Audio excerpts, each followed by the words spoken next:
High বন্ধুরা, কেমন আছো? আজকে মাংস কষা করবো, সেই জন্য চলে এলাম একটা নতুন ভিডিও নিয়ে। আমি কীভাবে মাংসের কষাটা করবো তোমাদের সাথে রেসিপিটা শেয়ার করবো। 4-5টা কাঁচা লঙ্কা আগে কড়াই দিয়ে দিয়েছিলাম, তারপর পেঁয়াজটা দিলাম। একটু তেলটা যেহেতু বেশি নিয়েছি, মাংস কষা কষা করবো, তেলটা বেশি না নিলে একটু ভালো লাগবে না। আগে থেকে যেহেতু আমি মাংসটা ম্যানেজ করে রাখিনি, আমি কাজ করে আসতে দেরি হয়, তো সেদিন আজকে মাংসটা ম্যানেজ করে রাখিনি, সাথে সাথে এসে রান্নাটা বসাচ্ছি জোগাড় করে। আমি এতে ছোটো ছোটো 5খানা পেঁয়াজ নিয়েছি।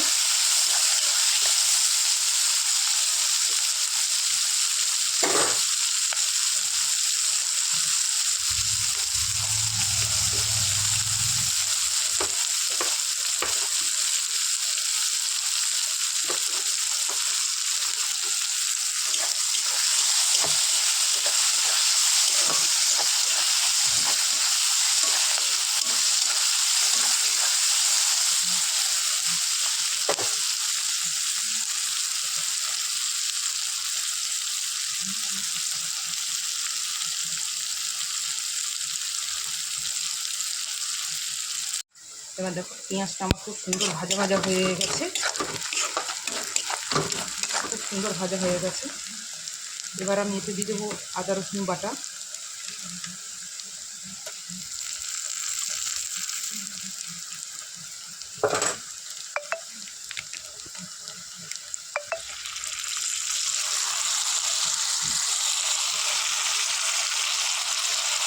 দু চামচ মতো আদা রসুন বাটা দিলাম।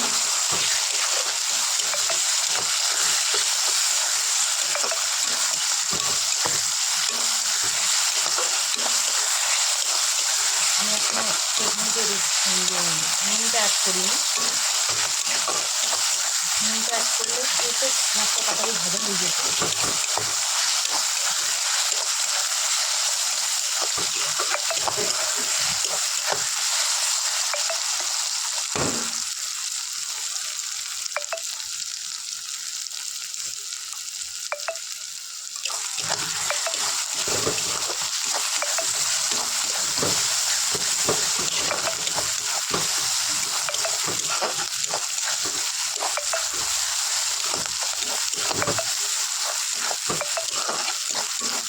পেঁয়াজটা খুব সুন্দর ভাজা হয়ে গেছে, তার সাথে রসুনের গন্ধটাও কেটে গেছে।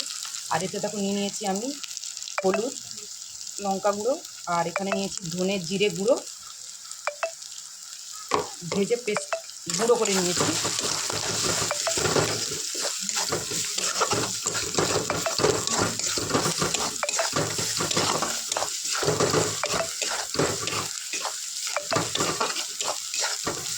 খুব সুন্দর কালার চলে এসছে।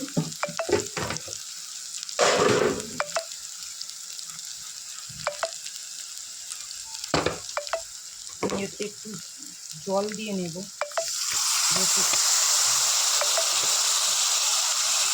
একটু জল না দিয়ে নিলে মশলাটা একদম শুকিয়ে গেছে। আরও ভালো করে মশলাটা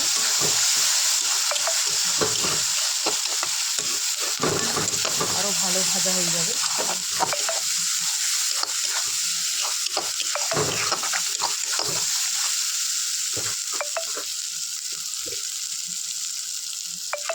এক চামচ মতো নুন দেবো,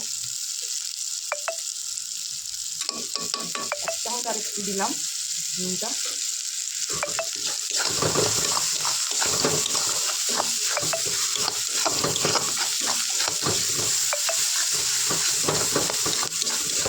মশলাটা খুব সুন্দর হয়ে ভাজা হয়ে গেছে, গা থেকে মশলার গা থেকে তেলটা ছেড়ে দিয়েছে।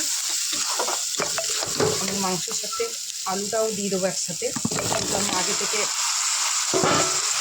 আলুটা ভিজে রাখিনি, মাংসটা কষা করবো, সব দিয়ে পরিষ্কার করে রেখে দিয়েছিলাম, একসাথে দিয়ে দিলাম আমি।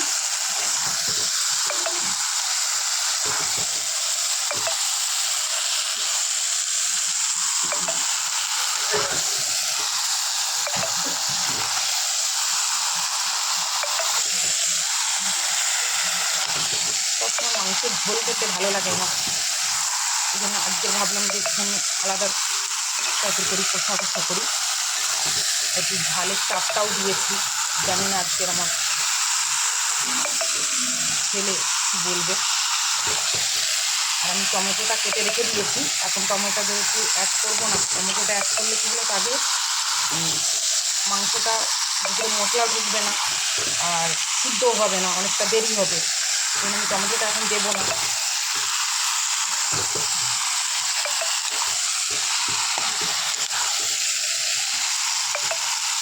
আমি মশলাটা খুব সুন্দর করে মাংসের সাথে মাখিয়ে নিয়েছি।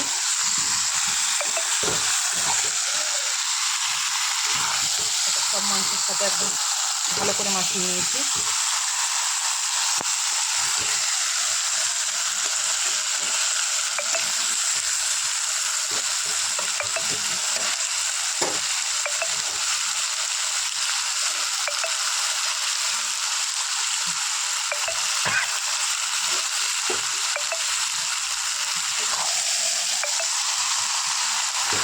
মাংসটা কষা করতে গেলে একটু মাঝে মাঝে নেড়ে দিতে হবে, যেহেতু গ্যাসটা জোরে দেওয়া আছে, আমি আস্তে করে দেবো।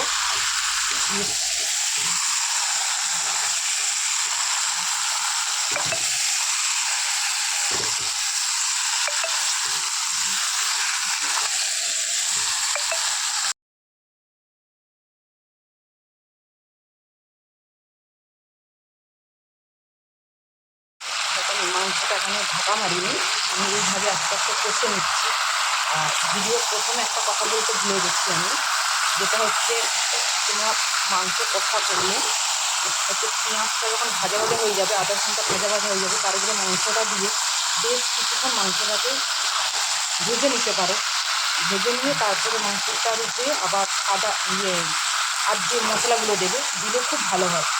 যেহেতু আমার হাতে টাইম নেই, আমি প্রথমেই মশলাগুলো সব দিয়ে দিয়েছি।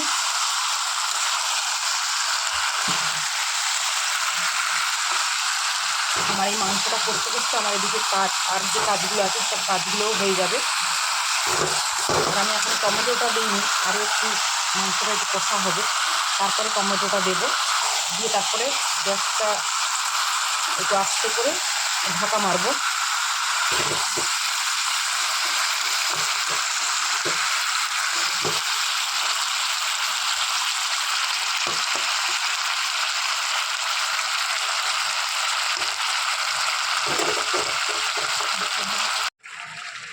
আমি ঢাকা মারিনি আর জলও দিইনি এখনও, কোনো মাংসটা এখানে একটু ভাজা হচ্ছে।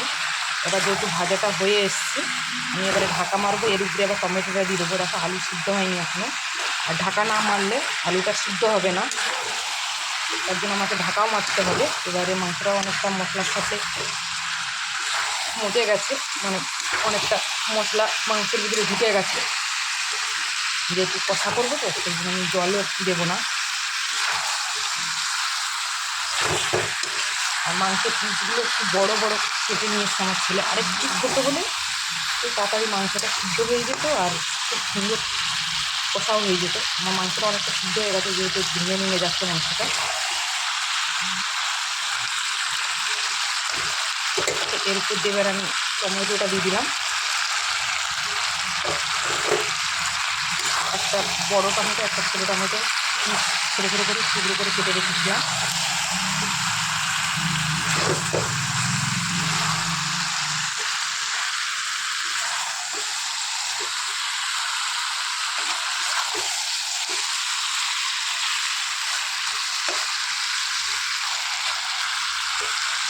এবারে ঢাকা মারবো,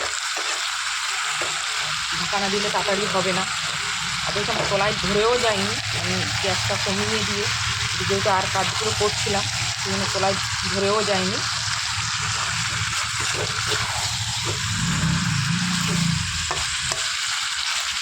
এবার টমেটোটা দিয়েছি, এর থেকে জলটা বেরোবে, এটাই ঢাকা মারলে আলুটা সিদ্ধ হয়ে যাবে।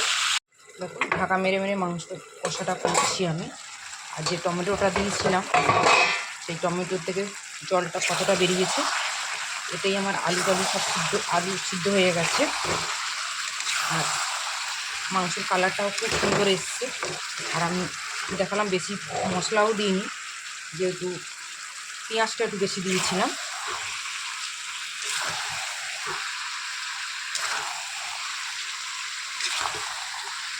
খুব সুন্দর কালার চলে এসছে। এরকমই থাকবে, কারণ একটা আলুও সিদ্ধ হয়ে গেছে। আমি একদম জলও দিইনি, আর কড়াই ধরেও যায়নি। ধরে গেলে মাংসটা একদম খেতে ভালো লাগতো না। আর আমি গরম মশলাটা কিছু দেবো না। আমার মাংস কষা রেসিপিটা কেমন হয়েছে অবশ্যই আমাকে কমেন্ট করে জানিও। আর সবাইকে বলবো যে ভিডিওটাকে স্কিপ করে দেখো না, ফুল ভিডিওটা ওয়াচ করো, আমার পাশে থেকো। সবাইকে অনেক অনেক ভালোবাসা থাকলো। সবাই ভালো থেকো, সুস্থ থেকো। আবার পরের ভিডিওতে দেখা হবে। সবাইকে টাটা। আর নিজে নিজে খেয়াল রেখো।